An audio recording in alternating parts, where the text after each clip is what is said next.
대북 옵션을 준비하고 있다며 대북 압박 강도를 높였습니다. 그러면서도 목표는 북한 정권 교체가 아니라며 대화의 여지를 남겼습니다. 양강 구도를 형성하고 있는 문재인, 안철수 후보가 차별화된 고용 정책을 내놨습니다. 문 후보는 고용에 있어 정부 역할을 강조했고 안 후보는 일자리는 기업 몫이라고 말했습니다. 두 후보 측은 서로 남자 박근혜다, 제2의 이회창이다라며 낯뜨거운 공방도 벌였습니다. 홍준표 후보가 박근혜 전 대통령에 대한 출당 요구는 사람의 도리가 아니라고 말했습니다. 유승민 후보는 지사직 늑장 사퇴는 꼼수라며 홍준표 방지법이 필요하다고 주장했습니다.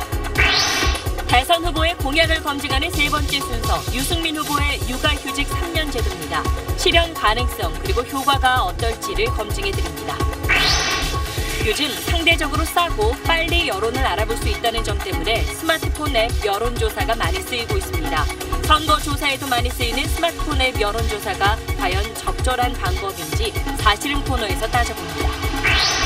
최근 경기도 남양주 일대에 야생동물이 출몰해 주민들이 불안에 떨고 있습니다. 아주 예민하게 비명소리가 나는 거예요. 여자 비명소리가. 아주 큰 고양이, 앞발도 좀 제거하고 살살하게 기는 그런 게 여기서 저쪽으로 갔다가 살구로 추정되는 야생동물의 공격으로 60대 남녀가 팔과 다리를 물려 심하게 다쳤습니다. 서울시 교육청이 미세먼지가 보통 수준만 돼도 야외 수업을 중지하도록 하는 대책을 내놨습니다. 유치원생과 초등학생 전원에게 마스크를 지급하기로 했는데 실효성이 있는지 점검해봤습니다. 세월 후 뱃머리와 뒤쪽이 약간 처지고 객실 쪽도 앞으로 기운 걸로 나타났습니다. 해수부는 선체 일부가 변형돼 세월호 이동을 중단하고 지금 자리에 그대로 내려놓기로 했습니다. 우리나라 학생들의 하루 평균 학습 시간은 10시간이 넘습니다. 학습 노동이란 말까지 생겨났는데 일요일만이라도 학원을 쉬게 하자는 목소리가 힘을 얻고 있습니다.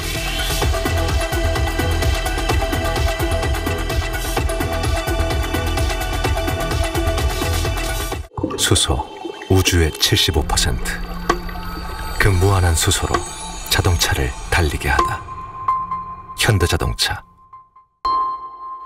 여러분 안녕하십니까. 미국이 대북 압박의 고삐를 바짝 쬐고 있습니다. 핵 추진 항공모함을 한반도로 향하게 한 데 이어서 북한의 도발에 대비해 모든 옵션, 즉 군사적 대응까지도 준비하고 있다고 거듭 강조했습니다. 그러면서도 궁극적으로 북한의 정권 교체를 목표로 하는 건 아니라면서 대화의 여지를 남겼습니다. 한반도 상황이 대단히 복잡하게 돌아가고 있습니다. 먼저 워싱턴 김우식 특파원이 보도합니다. 시진핑 중국 주석이 돌아가자마자 미국이 다시 한번 강도 높은 대북 압박 메시지를 내놓았습니다.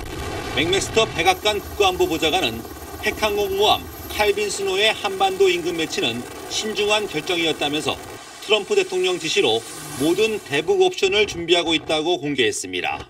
The president has asked us to be prepared to give him a full range of options to remove that threat to the American people and to our allies and partners in the region. 미중 정상회담에서 기대만큼의 해법을 내놓지 않은 중국에 대한 불만의 의미도 있습니다. 틸러슨 국무장관도 거들었습니다.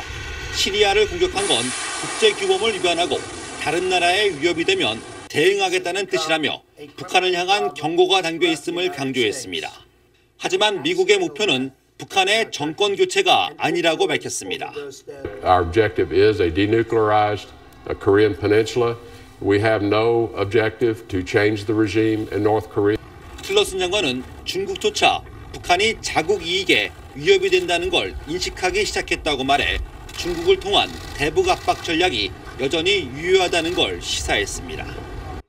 미중 정상회담에서 두 나라가 뚜렷한 북핵 해법을 도출해내지 못함에 따라 한반도 정세의 불확실성과 긴장감이 고조되고 있습니다.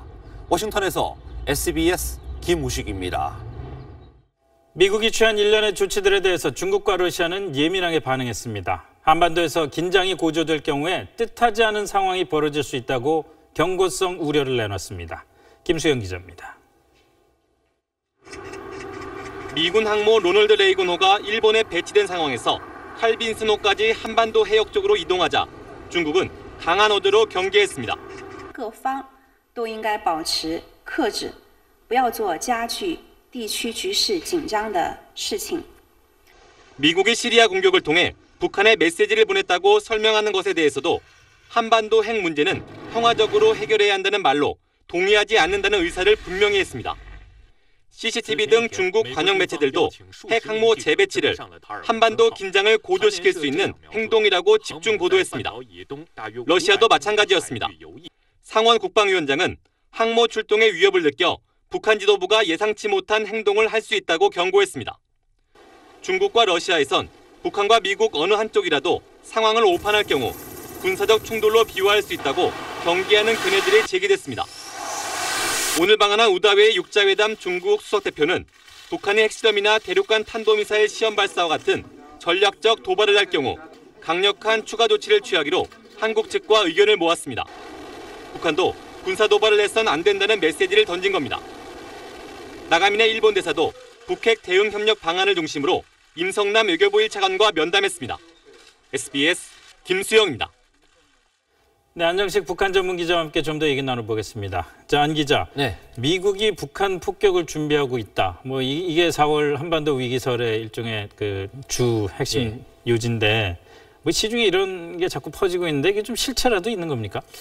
결론부터 말씀드리면 한반도에서 미국이 독자적으로 북한을 폭격하는 거는 쉽지가 않습니다. 네. 만약에 미국이 북한을 공격을 하면 북한이 남한을 공격할 가능성이 높겠죠. 그렇죠. 근데 남한에 현재 체류하고 있는 미국인이 30만 명 정도 됩니다. 미국이 전쟁을 하려면 이 30만 명을 일단 소개를 시켜야 되는데 이 많은 수를 소개를 시키려면 한국 정부가 협조하지 않으면 사실상 어렵습니다. 또 미국이 전쟁을 하려면 한미 연합작전을 할 수밖에 없지 않겠습니까? 네. 즉 한국군하고 미군하고 연합작전을 해야 되는데 한국 대통령이 동의하지 않으면 한국군이 움직일 리가 없습니다.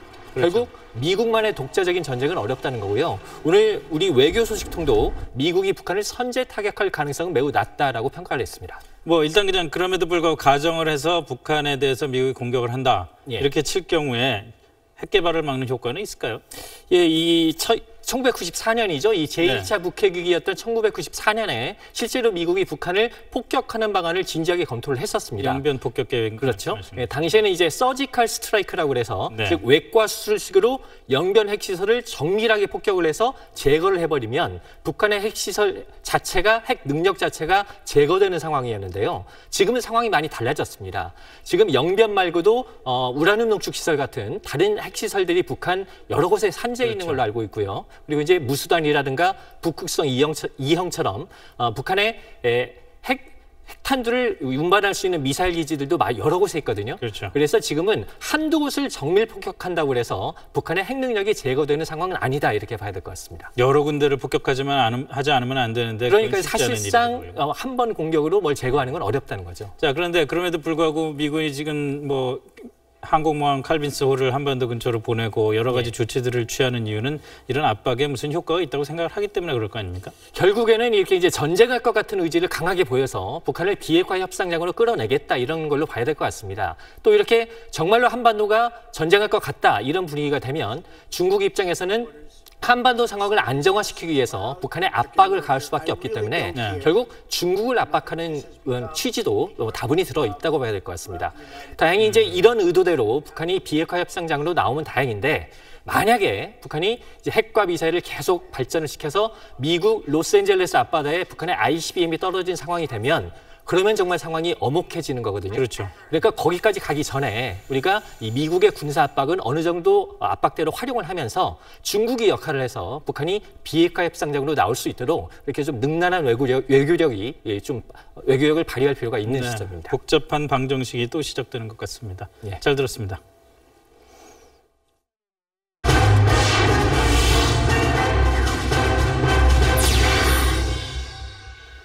네, 대선 소식입니다. 여론조사에서 양강 구도를 형성하고 있는 문재인, 안철수 두 후보가 서로 차별화된 일자리 창출 정책을 제시하면서 정책 대결에 나섰습니다. 문 후보는 정부의 역할을, 안 후보는 기업의 역할을 각각 강조해서 대조를 이뤘습니다. 이한석 기자가 취재했습니다.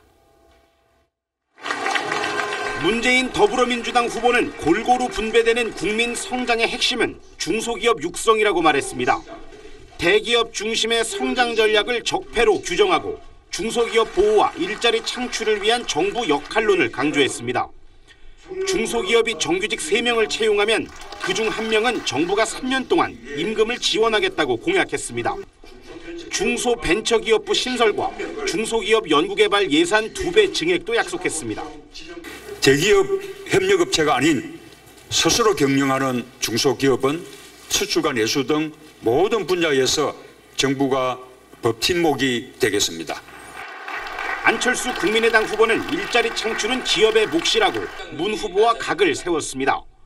정부의 역할은 공정한 시장 경제의 기반을 만들어주는 것이라며 정부 주도 정책에는 한계가 있다고 비판했습니다.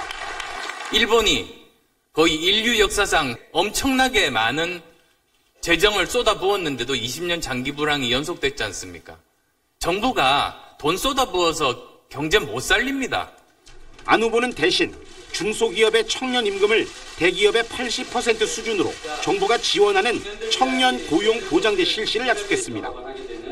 청와대 청년 수석실 신설도 공약하며 문 후보에 비해 상대적으로 취약한 청년층 표심 공략에 주력했습니다. 양강 구도가 형성되면서 정책의 선명성 경쟁도 더 치열해지고 있습니다. SBS 이현석입니다. 양측의 공방이 이렇게 정책 분야에 머물렀으면 참 좋았을 텐데 그렇지만은 못했습니다. 남자 박근혜다, 제2의 이회창이다. 공격이 쏟아졌습니다. 강청원 기자입니다. 더불어민주당 문재인 후보 측은 국민의당 경선 렌터카 동원 의혹과 안철수 후보에 대한 보수표 쏠림 현상을 꼬집었습니다. 조갑재 씨가 이번에 안철수 후보를 지지하겠다라는 의사를 표시한 바 있습니다. 렌트 대통령이 안 됩니다. 안 후보는 검증 안 된 거품주라며 이미지만 보고 뽑으면 남자 박근혜가 탄생할 수 있다고 주장했습니다. 국민의당은 문재인 후보의 아들 특혜 채용 의혹을 물고 늘어졌습니다. 문재인 후보는 버티면 시간이 해결해 주겠지라는 기대는 버리시고 직접 해명에 나설 것을 다시 한번 촉구합니다. 박지원 대표는 문 후보가 2002년 대선 때 김대중 전 대통령만 공격하다 떨어진 이회창 후보의 전철을 밟고 있다고 쏘아붙였습니다. 후보들도 서로 네거티브 공격을 멈추라며 충돌했습니다. 비전으로 승부하는 것이 아니라 오로지 문재인 안 된다로 맞서고 있습니다. 문재인 대표도 네거티브 뒤에 숨지 말고 정정당당하게 본인의 그 비전과 정책과 철학에 대해서 국민들 보고 설명을 해주시기 바랍니다. 안 후보 측은 안 후보가 딸을 원정 출산했다고 SNS상에 게시한 네티즌을 허위사실 유포 혐의로 고발했습니다. 문 후보 측이 문 후보 아들의 특혜 채용 의혹에 법적 대응한 데 이어 네거티브 공방이 법정 다툼으로 번지고 있습니다. SBS 강청원입니다. 자유한국당 홍준표 후보는 어제 자정을 3분 남기고 도지사직을 사퇴하고는 본격적으로 보수 결집 행보에 나섰습니다. 바른정당 유승민 후보는 홍 후보를 겨냥해서 꼼수 사퇴라면서 홍준표 방지법까지 언급했습니다. 보도에 김정인 기자입니다. 홍준표 후보는 경남지사 퇴임식에서 30일 동안 대붕처럼 날아올라 강력한 우파 정부를 만들겠다고 강조했습니다.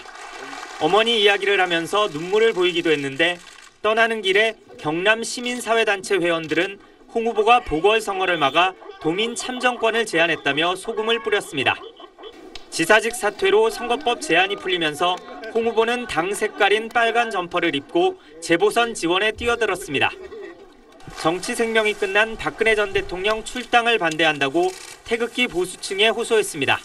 정치적으로는 사체가 되어버린 박근혜 전 대통령을 다시 등 뒤에서 칼 꼽는 그런 걸 하는 것은 나는 사람의 도리가 아니다.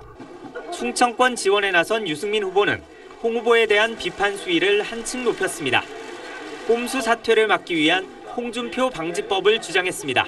국민들 앞에 좀 당당하지 못하게 너무 꼼수를 부린 거 아니냐 그런 지적이 굉장히 많고 심지어 홍준표 방지법을 제정해야 된다. 홍 후보와는 물론이고 안보관이 불안한 안철수 후보와도 연대하지 않겠다고 못을 박았습니다. 심상정 정의당 후보는 현행 승자 독식 제도를 바꾸기 위한 선거법 개정 필요성을 제기했습니다. 국민의 다양한 권익을 보호하는 정당이 등장할 수 있도록 연동형 비례대표제와 결선 투표제 도입을 제안했습니다. SBS 김정인입니다. 자, 이제 29일 앞으로 다가온 대선 판세 정치부 정유미 기자와 함께 짚어보겠습니다. 자, 정 기자, 어제 오늘 사이 여론조사들 거의 쏟아졌어요. 한번 핵심을 한번 요약을 해주시겠어요? 네, 한마디로 이 문재인 안철수 초박빙 양상입니다. 먼저 KBS와 연합뉴스 조사는 안철수 36.8, 문재인 32.7% 나왔고요. 네. 조선일보 조사는 안철수 34.4, 문재인 32.2% 오차 범위 냅니다. 네. 한겨레 조사에서는 두 사람 지지율이 아주 똑같이 나왔고요. 다만 리얼미터 조사에서는 문재인 후보가 오차 범위 밖에서 좀 우세를 보였습니다. 네.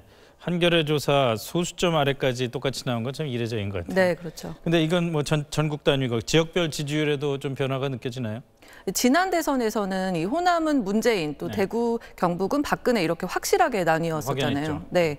그런데 이번에는 대부분 여론조사에서 지역마다 정말 팽팽합니다. 특히 이 최대 표밭이라고 할 수 있는 수도권에서도 정말 박빙 양상인데요. 네. 다만 대구, 경북에서는 안철수 후보가 문재인 후보를 좀 크게 앞서는 결과가 좀 많습니다. 왜 그런 것 같습니까?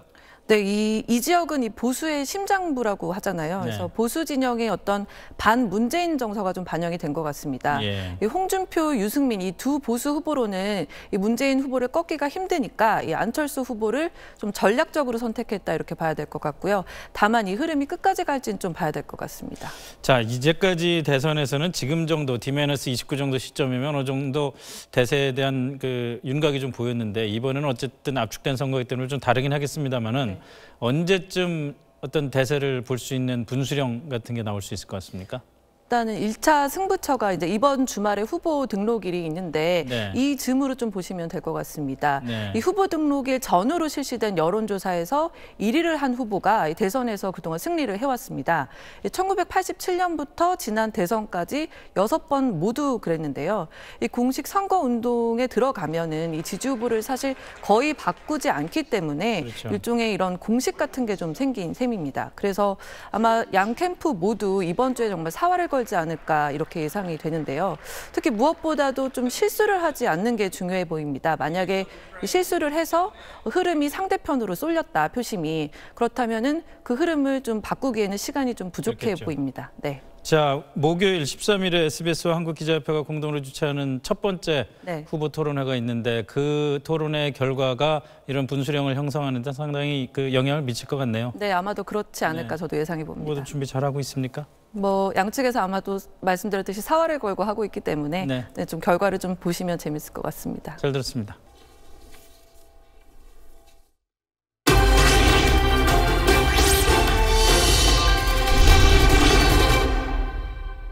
호남은 역대 대선에서 후보 한 명에게 표를 몰아줬습니다. 하지만 이번에는 문재인이냐 안철수냐를 놓고 고민에 빠졌습니다. 김용태, 김현우 두 기자가 정파의 입장을 대변해서 토론하는 정치대결 김대김에서 한번 짚어보겠습니다.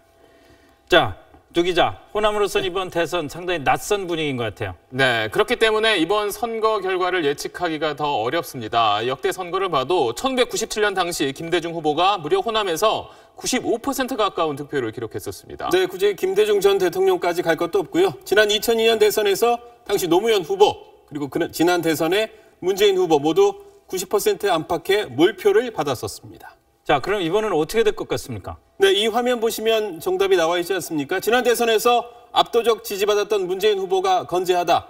대답이 되겠죠? 글쎄요, 그 대답은 이 다음에 나올 여론조사 결과 보시면 좀 달라질 것 같습니다. 어제와 오늘 나온 여론조사 결과인데, 자, 오차범위 안쪽이긴 하지만 분명히 안철수 후보가 호남에서 분위기를 바꿨다는 것을 한눈에 알 수가 있습니다. 네, 이런 결과도 물론 있습니다만 여전히 문재인 후보가 앞서 있다, 호남에서 앞서 있다 이런 결과도 있거든요.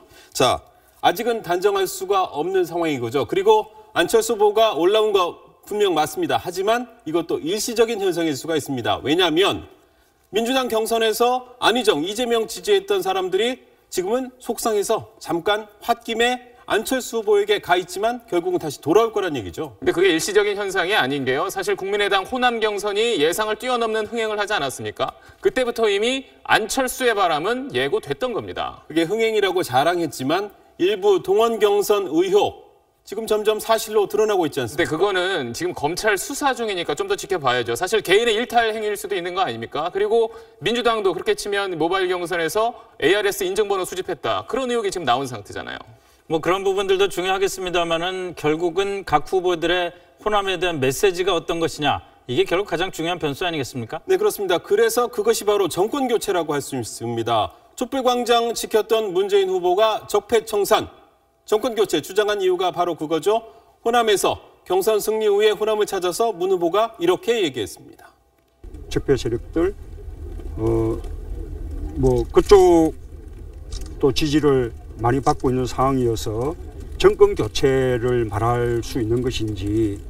네, 안철수 후보도 어제 호남을 찾았습니다. 정권 교체는 이미 결정된 거다. 더 중요한 건 그 정권 교체를 누가 더 잘할 수 있는지 유권자분들이 판단해달라는 겁니다. 안 후보의 말도 들어보시죠. 어떤 선택이 과거로 가는 선택인지 아니면 우리가 미래로 나아갈 수 있는 선택인지 그 판단을 해주실 겁니다. 뭐 두 주장이 팽팽한 것 같습니다만은 아무리 봐도 이번 선거는 한 사람한테 몰아주는 이런 호남의 투표는 없을 것 같다. 이게 좀 비교적 상식적인 판단인 것 같네요. 네, 아무래도 예전처럼 9대1의 어떤 일방적인 싸움이 될 것 같지는 않습니다. 하지만 호남은 늘 전략적인 투표를 해왔던 곳이기 때문에 이번엔 안철수 후보 쪽으로 좀 더 표심이 몰릴 것 같습니다. 그 이유는 아무래도 호남의 반문재인 정서가 여전히 남아있는 게 사실이고 또 선거라는 건 결국 조직 싸움인데 호남의 국회의원 28석 가운데 23석을 국민의당이 갖고 있다는 건 눈여겨봐야 할 대목입니다. 네, 호남은 전략적 투표를 한다고 했습니다. 생각을 해보십시오. 유승민, 홍준표 후보가 지금처럼 끝까지 맥을 못 추겠습니까? 지지율을 만약에 회복한다고 하면 그건 안철수의 지지를 빼앗아간다는 얘기고, 그래서 양강 구도가 흔들리게 되면 호남은 결국 될 만한 후보, 다시 문 후보에게 결집할 가능성이 있습니다. 그리고 안철수 후보가 보수의 지지를 계속 받는 경우에도 호남에선 안 후보가 우리 편이 맞나 하고 의심할 수도 있을 겁니다. 자, 뭐 두 사람들 얘기 어느 게 맞는지는 마지막 순간까지 지켜봐야겠습니다만 어쨌든 호남 민심의 향배가 이번 대선의 중요한 관전 포인트인 거는 분명한 것 같습니다. 네. 잘 들었습니다.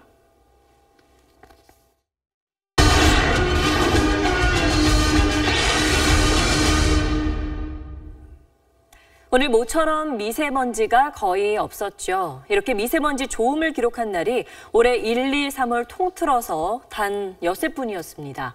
특히 미세먼지는 어른보다 성장기 아이들에게 더 나쁜 영향을 주는데, 그래서 서울시 교육청이 미세먼지가 보통 수준만 돼도 야외 수업을 중지할 수 있도록 하는 대책을 내놨습니다. 공기는 생명이다 연속기획 장세만 기자입니다. 서울 강남의 한 고등학교. 도심 한가운데 위치한 데다 학교 인근 곳곳에선 아파트 공사가 한창입니다. 재건축 공사장들이 학교를 에워싸고 있다 보니 공사장 날린 먼지가 고스란히 학교 학생들에게 갈 수밖에 없습니다.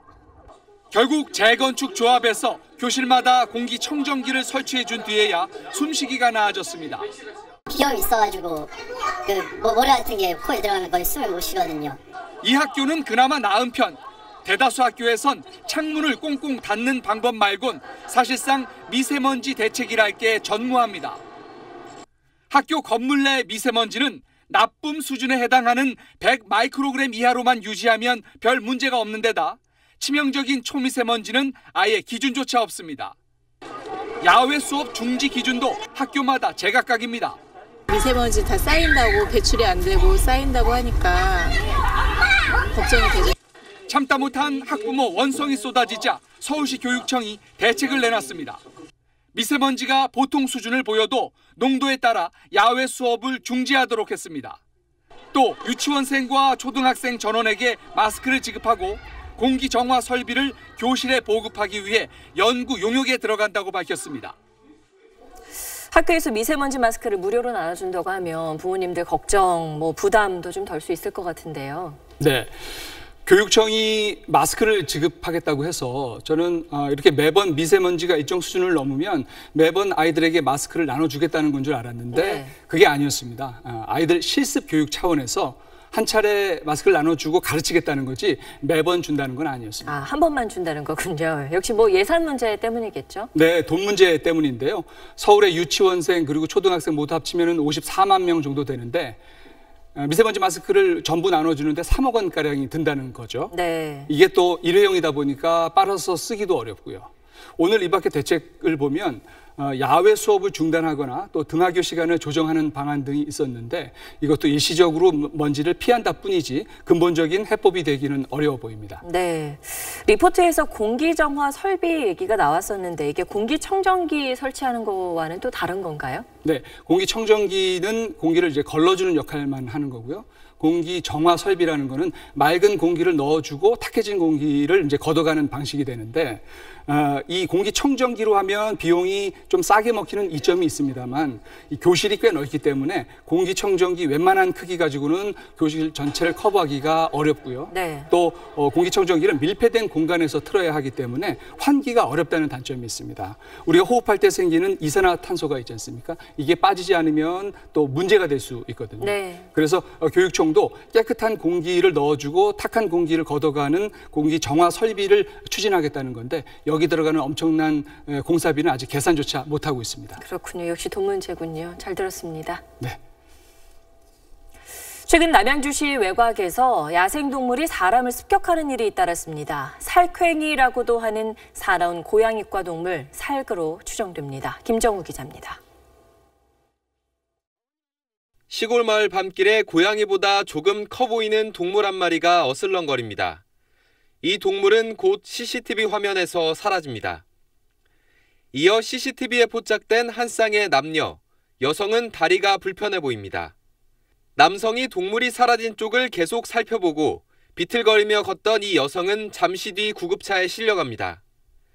지난 6일 밤 10시 반쯤 남양주시 시골마을길에서 정체 모를 야생동물이 나타나 길 가던 60대 여성을 공격한 겁니다. 그래서 제가 가방으로 내리쳤더니 이 발목을 물고 안 놔줘서 저도 어떻게 할 수가 없으니까 등어리를 물었어요. 그랬는데 가죽이 좀 두꺼워가지고 제가 물어가지고는 이빨도 안 들어가더라고요. 비슷한 시각 이 마을 도로변에서도 60대 남성이 같은 종류로 보이는 야생동물의 습격을 받아 팔과 다리를 물렸습니다. 남양주시는 전문가와 함께 CCTV 등을 분석한 뒤 이 야생동물이 사귄 것으로 추정했습니다. 주민들은 불안에 떨고 있습니다. 아주 큰 고양이, 앞발도 좀 적은 거 사사기는 그런 게 여기서 저쪽으로 갔다가 공격을 하려고 그러는지 도로 왔다 내가 내려오니까 도로 그쪽으로 도망을 가더라고요. 남양주시는 마을 곳곳에 포획틀을 설치했고 야생동물에 각별히 주의해달라고 당부했습니다. SBS 김정우입니다. 우리나라 학생들의 하루 평균 학습 시간이 10시간을 넘습니다. 오죽하면 학습 노동이란 말까지 생겼는데 일주일에 하루, 일요일만이라도 학원을 쉬게 하자는 목소리가 힘을 얻고 있습니다. 노유진 기자가 취재했습니다. 사교육 1번지, 대치동의 학원 교실마다 학생들이 가득합니다. 수업이 끝나는 밤 10시면 막히는 도로에서 무거운 책가방을 들고 한바탕 귀가 전쟁을 치릅니다. 몸은 이미 파김치가 됐지만 하루 공부가 다 끝난 건 아닙니다. 저 이제 집에 가서 내일 학원 갈 숙제를 하러 갑니다. 피곤한데 어쩔 수 없죠. 해야 되니까 안 해가면 안 되지. 주말과 휴일에도 학원 스케줄로 시간에 쫓기는 건 마찬가지입니다. 휴일에도 많아요. 휴일 시간이 오히려 많으니까 그만큼 학원을 더 많이 다니게 되는 것 같아요. 학습 노동에 내몰리는 현상은 대입 수험생뿐 아니라 중학생까지 내려갔습니다. 고등학생의 71%, 중학생의 49%가 일요일에 학원에 다닌 적이 있는 것으로 조사됐습니다. 이러다 보니 우리 학생들은 OECD 국가 가운데 공부하는 시간은 가장 길지만 삶의 만족도는 꼴찌였습니다.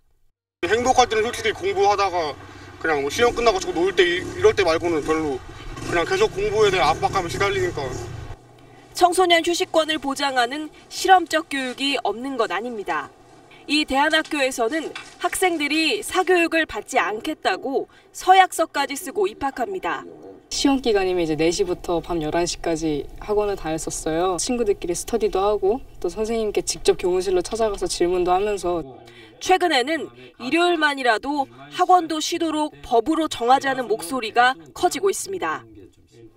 그러니까 일요일만이라도 학원 쉬게 하자. 그래야 아이들도 좀 쉴 수 있다라는 건데 학원 휴일 휴무제 오죽하면 이런 제안이 나왔을까 싶습니다. 네, 학생들의 시간이 월화수목 금금금이라는 말이 있습니다. 그러니까 네. 주말에도 학원을 간다는 얘기인데요.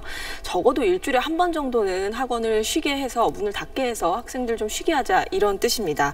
그러니까 예를 들어서 뭐 골목상권 보호하기 위해서 저희가 대형마트 한 번씩 쉬잖아요. 네. 그런 것처럼 학원 문 닫게 해서 학생들 좀 쉬게 하자 이런 뜻입니다. 네, 구체적으로 이걸 도입하자는 주장의 핵심 근거에는 어떤 것들이 있나요? 네, 일단 치솟는 사교육비와 말씀드린 살인적인 학습량을 좀 줄이자 이런 건데요. 제가 취재를 하면서 좀 학부모님들을 만나보니까 다 같이 학원을 닫게 되면 적어도 저쪽 집 아이가 학원 가서 우리 집 애가 학원을 가야 된다. 이런 건 좀 줄어들지 네. 않겠느냐. 그렇게 얘기를 하고 있습니다. 또 학원 운영의 자율 뭐 이런 것보다는 적어도 청소년의 이 보호 권리가 더 중요한 건 아니겠느냐. 이런 얘기도 있습니다. 하지만 반대 측 입장에서는 아무리 이렇게 사교육을 억제해도 결국 또 불법 사교육이 다시 늘어나게 되고 또 오히려 학습권을 침해하는 것이다. 이런 주장도 있습니다. 네, 뭐 그래도 사회적인 합의가 이루어지면 실현 가능성이 있을 것 같은데요. 네, 아실지 모르겠지만 학원 수업을 요즘에 밤 10시까지 하지 않습니까? 이 조례가 통과되기 때문인데요. 이 조례할 때도 굉장히 논란이 많았습니다. 그러니까 그때처럼 좀 이런 사회적 합의가 이끌어나면 충분히 법제화할 수 있다는 여론이 많습니다. 실제로 이제 학부모들을 좀 조사를 해보면 최소한 하루 정도는 쉬는 것에 찬성한다는 입장이 더 많은데요. 이 문제는 사실 지금 학부모들도 그렇고 교육 시민단체들도 그렇고 굉장히 중요한 이슈로 다루고 있습니다. 아마 이번 대선에서도 다시 한번 중요하게 다뤄질 것으로 보입니다. 네, 그렇군요. 잘 들었습니다. 네, 다시 대선 소식으로 돌아가 보겠습니다. 주요 대선 후보의 대표 공약을 검증하는 세 번째 순서입니다. 오늘은 유승민 바른정당 후보의 1호 공약인 육아휴직 3년 제도입니다. 실현 가능성과 효과를 한상우 기자가 살펴봤습니다. 유승민표 육아휴직 3년 공약의 핵심은 휴직 기간을 3년으로 늘리고 세 차례로 나눠 쓸 수도 있다는 겁니다. 휴직 수당도 월 최대 100만 원에서 200만 원으로 올립니다. 아이 키우고 싶은 나라를 만들겠습니다. 국가는 제도 개혁과 재정 부담을 책임지고 기업은 잘못된 문화를 고쳐야 합니다. 민간 기업, 특히 중소기업은 현실적 어려움을 호소합니다. 중소기업 입장에서는 업무 중단 시간이 너무 길게 될 것 같고요. 여성을 채용하는 데 있어서 굉장히 소극적이 되는 그런 요인이 되지 않을까 싶습니다. 숙련된 직원 한 명이 아쉬운 중소기업으로선 현행 1년 휴직 제도 이행도 쉽지 않습니다. 직장인들은 대체로 제도 자체는 반기면서도 동떨어진 기업 문화가 걱정입니다. 제도가 있다고 해서 다 쓸 수 있지는 않거든요. 그 1년 갔다 오는 것도 굉장히 부담스러웠었고. 지난해 여성가족부 조사에 따르면 육아휴직을 못하는 이유로 직장 분위기와 경제적 부담이 1, 2위였습니다. 유승민 후보 측은 육아휴직 3년 제도는 공무원과 교사에 적용해 효과가 검증됐고 세제 혜택과 같은 인센티브로 기업 참여를 유도할 수 있다고 설명했습니다. 스웨덴이 남성 육아휴직을 법적으로 강제해 출산율을 끌어올린 사례처럼 보다 획기적인 조치가 필요하다고 강조했습니다. SBS 한상우입니다. 요즘 보면은 하루에도 몇 개씩 대선 여론조사 결과가 나오고 있는데 조사 방식과 그 결과 내용을 놓고 논란이 벌어지기도 합니다. 특히 스마트폰 앱 여론조사가 선거조사에 도입돼서 많이 쓰이고 있는데 이게 적절한 방법인지 사실은 팀에 이번에 새로 합류한 정현 기자가 따져봤습니다. 최근 논란이 됐던 한 여론조사의 조사 방식을 보면 인터넷 조사가 60%, 유선전화 40%로 되어 있습니다. 그런데 이 인터넷 조사라는 게 뭘까요? 쉽게 말하면 스마트폰 앱 등 휴대전화를 활용해서 인터넷으로 설문조사를 했다는 겁니다. 아직 잘 모르시겠다고요? 이런 방법으로 합니다. 우선 설문조사 전문 사이트 같은 특정 사이트에 가입한 회원들을 무작위로 골라서 휴대전화로 조사 링크를 보내줍니다. 회원들은 조사에 응하고 나면 보상으로 포인트를 받는데 이건 모바일 상품권이나 현금처럼 쓸 수 있습니다. 마케팅 조사에서 특정 연령대 취향을 파악하는데 많이 쓰이는 방식입니다. 그런데 스마트폰 앱 조사, 대선 주자 지지도를 묻는 조사에는 적절한 방식일까요? 저희가 여론조사 전문가들을 상대로 취재했더니 대부분 부적절하다는 반응이 많았습니다. 가장 큰 이유는 대표성이 떨어진다는 거였습니다. 선거 관련 조사에서는 응답 기회를 성별, 연령, 지역이 다른 전체 유권자 샘플에 골고루 줘야 합니다. 이걸 대표성이라고 하는데 스마트폰 앱 조사는 이 부분이 부족합니다. 미리 모아진 사람들을 대상으로 선정하기 때문에 전 국민을 대표하지 못할 가능성이 있습니다. 설문조사 사이트 회원 표본 비율을 보면 젊은 층이 많고 60대는 현저히 낮습니다. 지역은 서울, 경기에 편중된 경향이 있죠. 심지어 응답자가 사는 지역을 임의로 계속 바꿀 수도 있습니다. 조사 결과가 왜곡될 수 있다는 말입니다. 실제로 이 방식을 쓰다가 그만둔 한 여론조사 업체는 잘 모르겠다고 대답한 유보층 비율이 ARS나 전화 면접보다 훨씬 높아서 결과가 왜곡될 것 같다고 털어놓기도 했습니다. 그런데도 왜 이 방식을 최근 선거조사에 자주 쓰고 있는 걸까요? 일단 이미 회원들 연락처를 갖고 있으니까 여론조사를 빨리 해야 할 때 수월하다고 합니다. 더 큰 이유는 값이 싸다는 데 있습니다. 한 업체에 물어보니 질문을 15개 안팎으로 하면 일반적으로 전화 면접은 샘플당 10,000원 안팎인데 ARS는 3,000원, 스마트폰 앱은 2,500원 정도였습니다. 선거 여론조사는 그 결과가 정치권을 흔들고 표심에도 영향을 줄 수 있습니다. 그래서 일부에선 조사 대상이나 응답률이 일정 기준 이하인 선거 여론조사 결과는 공표를 제한해야 한다는 주장까지 하고 있습니다. SBS 정연입니다. 네, SBS는 19대 대선을 맞아서 투표 참여 캠페인 아이보트 챌린지를 진행합니다. 투표에 꼭 참여하겠다는 약속을 쪽지에 적은 뒤에 사진을 찍어서 저에게 보내주시면 됩니다. 앞으로 매일 오늘의 투표 약속 인증샷 8시 뉴스에서 소개해드리겠습니다.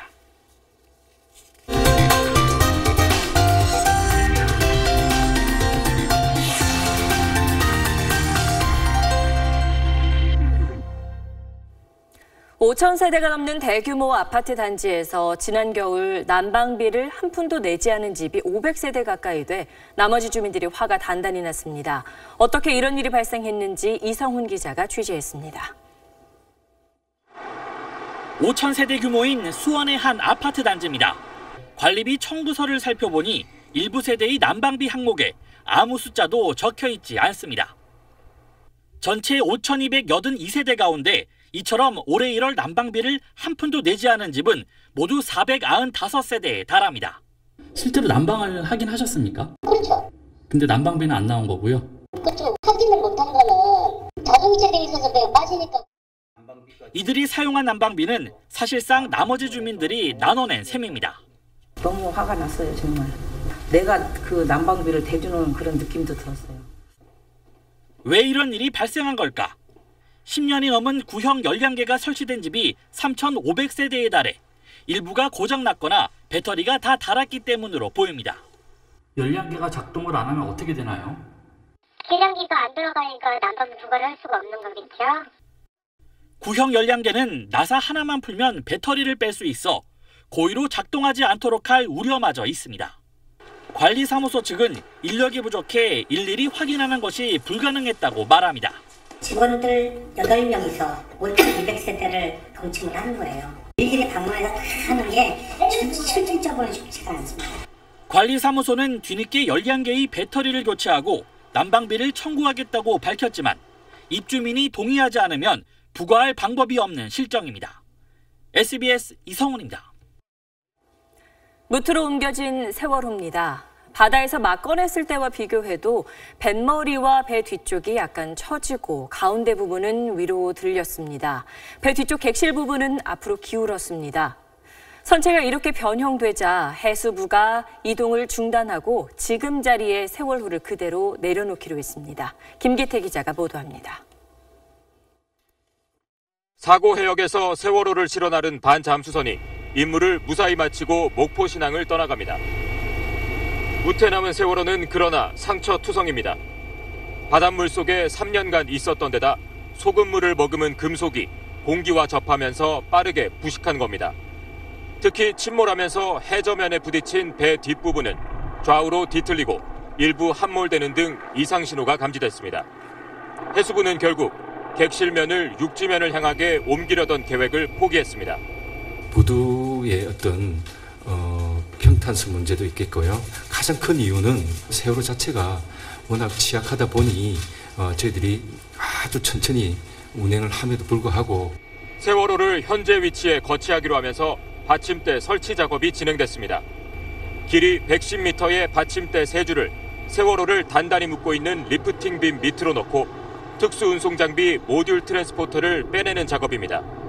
이르면 내일 세월호가 거치되면 선체 수색을 위한 사전 작업이 실시됩니다. 소독과 방역 작업뿐만 아니라 선체 붕괴와 같은 위험을 조사하는 안전 검사도 이뤄집니다. 저희들은 이제 시작이라고 생각하고요. 9명이 다 찾아서 돌아가야 되는데 이제 미수습자 9명을 찾기 위한 수색 작업과 사고 원인을 밝히기 위한 선체 조사가 제대로 실시되는 일만 남았습니다. SBS 김기태입니다. 보신 것처럼 이르면 내일 세월호의 육상 거치가 완료됩니다. 지난달 인양 시작부터 육상 거치까지 마음을 졸이게 했던 매 순간들을 이강 기자가 정리했습니다. 지난달 18일 세월호 인양을 시작한다는 정부 발표가 있었지만 3시간을 못 갔습니다. 거센 조류에 인양 줄이 꼬이면서 계획이 보류된 겁니다. 나흘 뒤 드디어 인양 작업이 시작됐지만 이번엔 펄이 발목을 잡았습니다. 펄에 박힌 세월호 후미를 1m 빼내는 데만 5시간 넘게 걸렸습니다. 온전히 들여올려지던 인양 작업에 또 복병이 나타났습니다. 선체 뒷부분 차량용 출입문이 열린 게 발견된 겁니다. 선미 램프가 열려있는 상태로는 물리적으로 반잠수선에 거치하는 것이 불가능하고 11시간 밤샘 작업 끝에 출입문을 잘라내고 최대 난관이라던 반잠수선 선적에도 성공했습니다. 한숨 돌리는가 싶었는데 지난달 28일 유해가 발견됐다는 소식에 모든 작업이 중단됐습니다. 하지만 동물뼈로 밝혀지면서 해프닝으로 끝났습니다. 인양 9일 만인 지난달 31일 오전 반잠수선에 실린 세월호는 마지막 항해에 나섰습니다.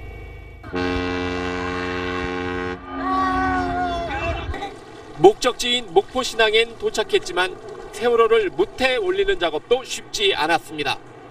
펄과 바닷물을 품은 선체가 특수운송장비 450여 대로도 들리지 않은 겁니다. 2차례 장비 보완이 이루어진 뒤에야 세월호는 비로소 무태에 올라올 수 있었습니다. SBS 이강입니다. 박근혜 전 대통령이 4번째 구치소 조사를 받았습니다. 대기업 뇌물 혐의에 대한 조사가 집중적으로 이루어졌는데 검찰이 최태원 SK 회장은 기소하지 않는 쪽으로 가닥을 잡은 것으로 보입니다. 박현석 기자입니다. 4번째 옥중 조사에는 서울중앙지검 이원석 특수 1부장이 투입됐습니다. 이 부장검사는 지난달 검찰에 소환된 박근혜 전 대통령을 상대로 롯데와 SK 등 대기업 뇌물 의혹과 관련해 3시간가량 조사한 적이 있습니다. 이 부장검사는 오늘도 롯데와 SK 등 기업 총수들과의 독대 과정에서 어떤 대가를 제시했는지 추궁한 것으로 전해졌습니다.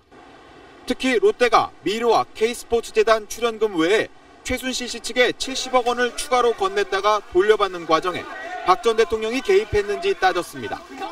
검찰은 롯데의 이 돈이 면세점 허가 등의 대가를 바라고 건넨 뇌물일 가능성에 무게를 두고 있는 것으로 알려졌습니다.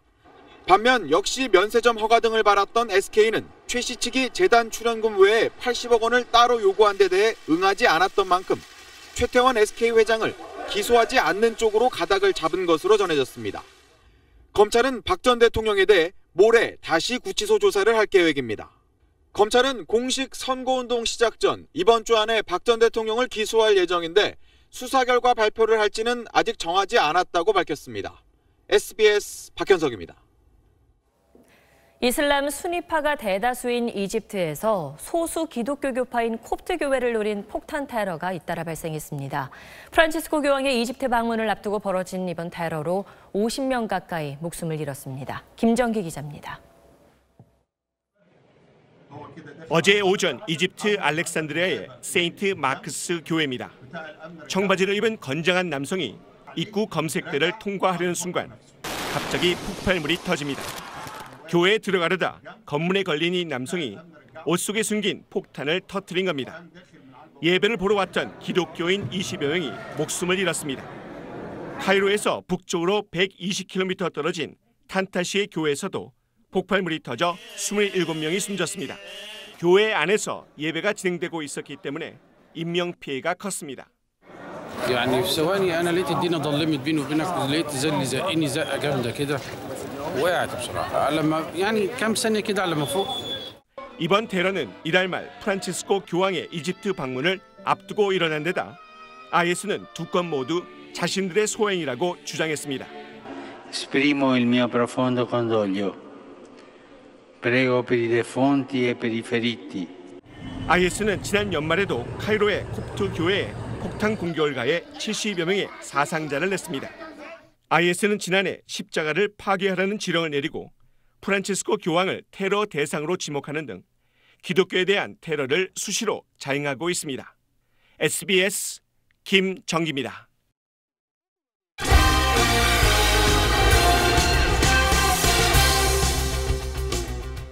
안녕하십니까. 스포츠 뉴스입니다. 최고 권위의 마스터스 골프에서 스페인의 세르히오 가르시아가 그린 재킷의 주인공이 됐습니다. 생애 첫 메이저 우승까지 22년이나 걸렸습니다. 김영성 기자입니다. 가르시아는 최종 라운드에서 잉글랜드의 저스틴 로즈와 불꽃 튀는 명승부를 펼쳤습니다. 파5 15번 홀, 바로 이 장면이 압권이었습니다. 한타차로 끌려가던 가르시아의 두 번째 샷이 깃대에 맞고 나왔고 가르시아는 여기서 4m 이글 퍼트를 넣고 포효했습니다. 리우올림픽 금메달리스트 로즈도 호락호락 물러서지는 않았습니다. 버디로 응수한 뒤 다음 홀에서도 버디를 잡아 다시 한타를 앞섰습니다. 하지만 로즈가 17번 홀에서 짧은 파퍼트를 놓치면서 챔피언은 연장전에서 가려지게 됐습니다. 오거스타의 신은 이번만큼은 가르시아 편이었습니다. 로즈가 티샷 실수로 보기를 범한 반면 가르시아는 버디에 성공해 치열했던 승부에 마침표를 찍었습니다. 메이저 도전 74번째 대회 만에 처음으로 정상에 오르며 22년 메이저 무관의 한을 푸는 순간이었습니다. I'm extremely happy. I get to call myself Master Champion. That is amazing. 공동 4위 맷 쿠차는 16번 홀에서 그림 같은 홀인원을 작성해 오거스타를 뜨겁게 달궜습니다. 81번째 마스터스는 역사에 길이 남을 명승부 속에 대단원의 막을 내렸습니다. 오거스타에서 SBS 김영성입니다. 시즌 초반 프로야구는 이변의 연속입니다. 2년 연속 최하위 KT가 단독 선두에 오른 반면 2년 연속 챔피언인 두산과 전통의 명가 삼성은 부진에 허덕이고 있습니다. 이성훈 기자입니다. KT가 7승 1패로 단독 선두에 오른 가장 큰 원동력은 0점대 평균 자책점을 기록 중인 막강한 투수진입니다. 너클볼 전문 투수로 변신한 뒤 최고의 에이스로 거듭난 피어밴드와 두산 유희관만큼 느린 공으로 범타를 유도하는 정대현 등 지난해까지 난타당하던 투수들의 기량 발전이 눈부십니다. KT에게 호되게 당한 팀들은 줄줄이 슬럼프에 빠졌습니다. 지난해 최강팀 두산이 KT를 만난 뒤 4연패로 추락했고 KT와 주말 3연전을 모두 내준 삼성은 5연패에 빠져 꼴찌로 내려앉았습니다. KT 투수들의 호투만큼이나 롯데 타자들의 홈런쇼도 놀라웠습니다. 이대호의 사직구장 복귀 축포를 시작으로 지난주에만 홈런 11개를 몰아쳤습니다. 특히 토요일 밤을 수놓은 오승택의 역전 끝내기 홈런은 사직구장을 예전처럼 세상에서 가장 큰 노래방으로 돌려놨습니다. 최정의 한 경기 홈런 4방과 한동민의 4경기 연속 홈런 등 SK 타자들의 홈런 파워도 롯데 못지않았습니다. 가장 눈길을 끄는 신예는 단연 넥센 이정우입니다. 매서운 방망이 실력에 초보 외야수답지 않은 수비 실력까지 아버지 이종범을 빼닮은 대형 신인의 활약에 야구계가 들썩였습니다. SBS 이상훈입니다. 이번 강릉 세계선수권에서 우리 여자 아이스하키 대표팀이 전승으로 감동의 우승을 차지했는데요. 여기에는 피아노 건반 대신 은반을 선택한 한수진 선수의 힘이 컸습니다. 김영렬 기자가 만났습니다. 한수진은 결승전이나 다름없었던 강호 네덜란드와 경기에서 혼자 2골 모두 터뜨리며 전승 우승을 이끌었습니다. 눈물이 날 줄 알았는데 오히려 좀 담담하더라고요. 10년 전 피아노 전공의 대학 새내기였던 한수진은 하키의 매력에 빠져 부모님의 반대를 무릅쓰고 스틱을 잡았습니다. 피아노가 제 1의 인생이었다고 하면은 제 2의 인생은 이제 아이스하키라고 말씀드리고 싶어요. 하지만 국내 유일의 여자 하키팀인 국가대표팀의 수당은 고작 한 달 100만 원. 한수진은 생계를 위해 아르바이트를 하고 빚을 지면서도 선진악기를 배우기 위해 일본 유학까지 다녀왔습니다. 전혀 후회는 없었어요. 국가대표에서 운동을 하고 한다는 자체만으로도 좋아서 전혀 그런 생각은 들지는 않았었던 것 같아요. 그리고 열정으로 뭉친 동료와 함께 한국 여자 아이스하키의 새 역사를 쓰기 시작했습니다. 한수진은 이제 굳은 살이 박힌 두 손으로 스틱을 잡고 처음으로 출전하는 평창올림픽의 첫 승을 향해 강력한 샷을 준비하고 있습니다. 반짝 관심이 아닌 평창 이후에도 많은 관심과 사랑을 좀 주셨으면 좋겠습니다. SBS 김영렬입니다. NBA에서 웨스트브룩이 42번째 트리플 더블을 작성하며 한 시즌 최다 기록을 세웠는데요. 짜릿한 역전 버저비터로 팀 승리까지 이끌면서 대기록 달성을 자축했습니다.